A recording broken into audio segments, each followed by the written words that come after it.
up discontentedly, looking from under his brows. Alicia looked at him coldly. Then she put her hands on her hips with a smile and said that she was satisfied with his work and told him to continue in the same spirit. The brown-haired man's eyes bulged in surprise through his bangs. He was kneeling and saw how the queen walked away with her knights. The main character with a sarcastic smile began to laugh, looking at the knight, and realized that his trick of fooling around had worked. Xavier explained that the gentleman did not understand anything at all in such situations and asked him to continue to do his job in his own spirit.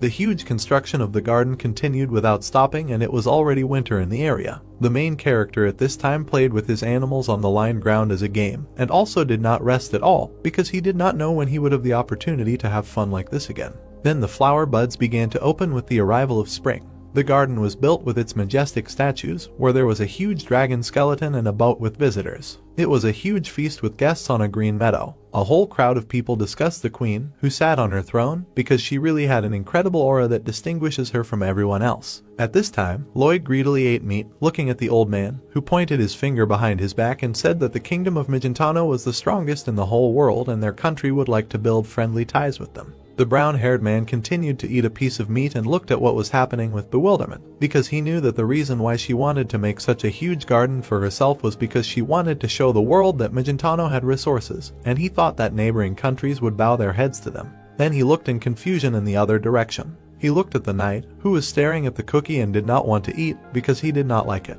The blue-haired guy with glowing hair looked at the cookie and thought that Master Lloyd was too unlucky. The protagonist bared his teeth with a sarcastic grin and grabbed the knight by the clothes, and began to explain to him why he suddenly decided to ask for a fight, as if he needed something. Xavier immediately began to justify himself that he did not mean it at all. Lloyd continued to squeeze the collar of the knight, who coolly looked away, and asked him to remember his Cremo and the story with the